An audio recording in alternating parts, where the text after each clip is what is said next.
বিসমিল্লাহির রহমানির রহিম। আসসালামু আলাইকুম। জনতার রান্নাঘর থেকে সবাইকে জানাচ্ছি শুভেচ্ছা। আশা করি সবাই ভালো আছেন। আজকে যে রেসিপিটি করব সেটা সকালে বা কিংবা বিকালের নাস্তা। সেজন্য এখানে আমি নিয়ে নিয়েছি ১ কাপ ময়দা। এটা কিন্তু আটা দিয়ে করা যায়। আটা দিয়ে করলে বেশি হেলদি হয়। যাই হোক এখানে আমি দিয়ে দিচ্ছি স্বাদ মতন লবণ। লবণ আর ময়দাটাকে মিশিয়ে নিলাম। এখন যে কাপ দিয়ে আমি ময়দা মেপেছি সেই কাপেরই মানে ১ কাপ নিয়ে নিয়েছি পানি। এটা নরমাল পানি, ট্যাপের পানিটাই। এখানে আমি সোয়া কাপ পানি দিলাম। ১ কাপ আর ১ কাপের ৪ ভাগের ১ ভাগ। তারপরে আপনারা বুঝে দিবেন পানি। সব ময়দাতে বা আটাতে এক সমান পানি লাগে না। যাই হোক এটা আমার মানে হয়ে গেল। এটা এরকম তো পাতলা হবে। এটা আমি এক সাইডে রেখে দিচ্ছি ১০ মিনিটের জন্য রেস্টে। এখানে ২ টা ডিম নিয়ে নিয়েছি। এখানে কিছুটা কাঁচা মরিচের কুচি দিয়ে দিচ্ছি। ২ টার মতন হবে। স্বাদ মতন লবণ দিয়ে দিলাম।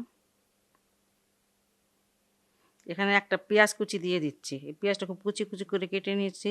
একটু হাত দিয়ে এইভাবে দিলে মিশে যাবে। আর একটা এখন কাঁটা চামচ নিচ্ছি আর এগুলো সবগুলো মিশিয়ে নেব একসাথে।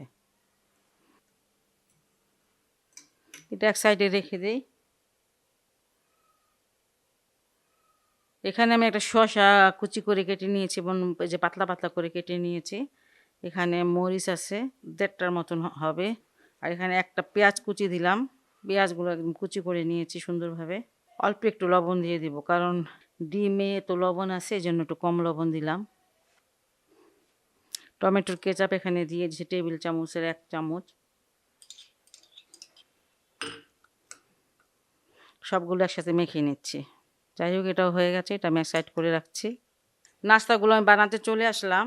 চুলায় একটা ফ্রাই প্যান দিয়েছি আর টিস্যুর মধ্যে একটু তেল দিয়ে এটা মুছে নিচ্ছি।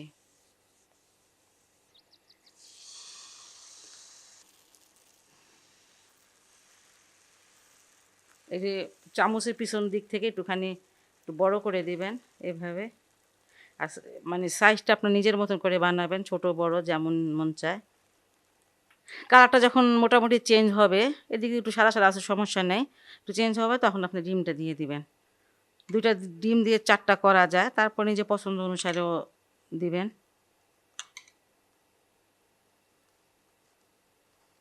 এই ডিমটা দিয়ে যে চামচটা দিয়ে এভাবে ছড়িয়ে দিবেন।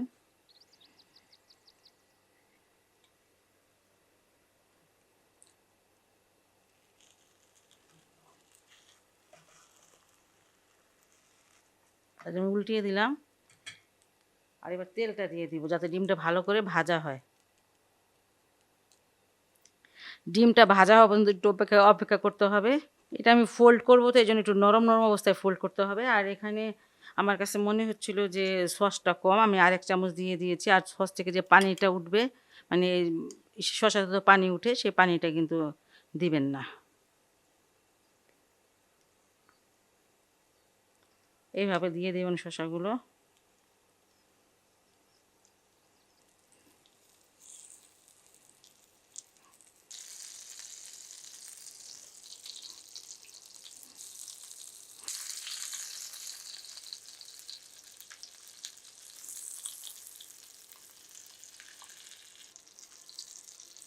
এটা কিন্তু আমার ভাজা হয়ে গেল। আপনি কালারটা আপনার পছন্দ অনুসারে দিবেন। আমার কাছে এই কালারটা ভালো লাগতেছে।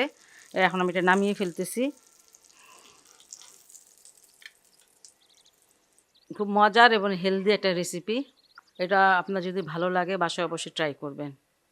আর আমার চ্যানেলকে লাইক, কমেন্ট, সাবস্ক্রাইব করবেন। সবাই ভালো থাকুন, সুস্থ থাকুন, নিরাপদে থাকুন এই দোয়া করি। আল্লাহ হাফেজ।